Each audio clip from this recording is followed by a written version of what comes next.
Have you ever made a big New Year resolution like, from tomorrow I'll wake up at 5 a.m., go for a run, eat healthy, study 4 hours daily, and stop scrolling Instagram? And then, 2 weeks later, you're back to the same old habits. Don't worry, we've all been there. The problem isn't you, it's the system. We try to change our entire life overnight. But BJ Fogg, a behavior scientist from Stanford, discovered a simpler, smarter way to transform habits. Start tiny. This book, Tiny Habits, isn't about motivation. It's about designing your behavior so that change becomes effortless, like brushing your teeth or locking the door. Let's begin with a small story. Imagine Rohan, a college student. Every night he says, "Tomorrow I'll start studying seriously." But the next day, he scrolls through reels, watches one lecture, and gives up. One day, his professor tells him, "Don't aim to study 3 hours today. Just open your book and read one page." Rohan thinks it's too small to matter, but he does it anyway. Next day, he reads 2 pages.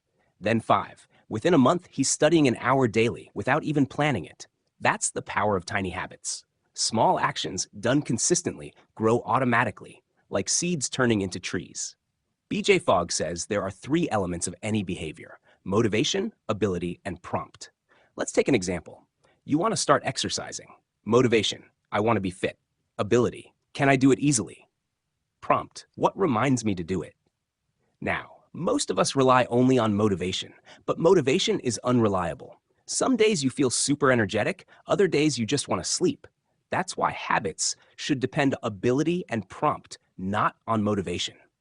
Make the behavior so easy that you can't say no. Think of how Virat Kohli built his fitness routine. He didn't become super disciplined overnight.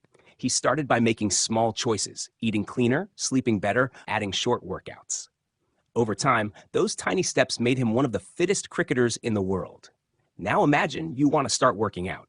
Instead of saying, "I'll go to the gym for an hour every day," just say, "I'll do 2 push-ups after brushing my teeth." That's it. Only 2. The trick is, once you start, you'll often end up doing more, maybe 5, 10, 15. But even if you don't, you've still succeeded. Because what matters is not intensity, it's consistency. Fogg calls this the anchor method. You attach your new habit to something you already do. For example, after brushing teeth, 2 push-ups. After lunch, drink a glass of water. After checking WhatsApp, take 3 deep breaths. These anchors remind you automatically. They become your prompts. Let me share a funny office story. Ritu, a marketing executive, wanted to drink more water during work, but she always forgot, so she made a tiny habit. Every time she sends an email, she'll take 1 sip of water. It sounded silly, but it worked. By the end of the day, she was finishing her 2-liter bottle without using any app or alarm. That's how small changes work. They sneak into your routine so naturally that they don't feel like effort. BJ Fogg also says, celebration is the secret ingredient. Most people punish themselves for failure. "I missed my workout today. I'm useless." Instead, Fogg says, celebrate small wins. "Yes, I did my 2 push-ups." When you feel good about small success, your brain releases dopamine, and that rewires your brain to repeat the action. It's like playing cricket as a kid. Remember when your friend shouted, "Nice shot, Yar!" You felt proud and wanted to hit again. That's exactly how habits grow, through positive emotion. Another story.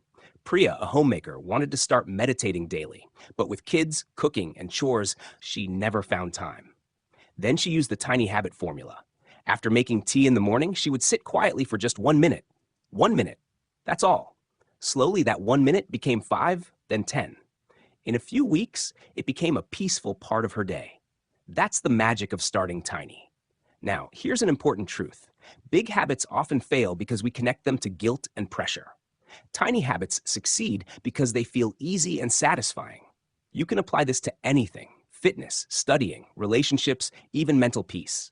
If you want to improve your relationship with your parents, don't plan huge emotional talks. Just start with a tiny gesture, a text saying, "Good morning, have a great day." Do it daily. That's how love compounds. Let's also talk about breaking bad habits.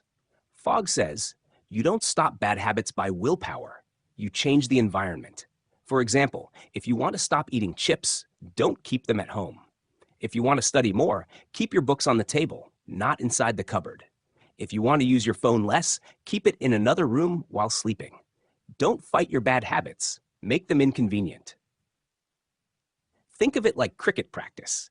If the pitch is too wet, no one can play properly. Similarly, if your environment is full of distractions, motivation won't help. Design your surroundings to make good habits easy and bad ones hard. By the end of the book, BJ Fogg shares something very comforting. You don't need to be perfect to change your life. Even one small success a day counts. So instead of saying, I'll transform my life this month, just say, I'll do one tiny good thing today. Smile after doing it. Feel good. That's how real transformation starts. Let's recap the key lessons. Don't aim for big changes. Start small. Anchor new habits to existing routines. Celebrate every small win. Design your environment to make good habits easy. Be kind to yourself. Growth is gradual. So next time you promise yourself big change, pause for a second and ask, what's the tiniest step I can take right now? Because small steps build big lives. One push-up, one page, one sip, one smile. That's how transformation begins.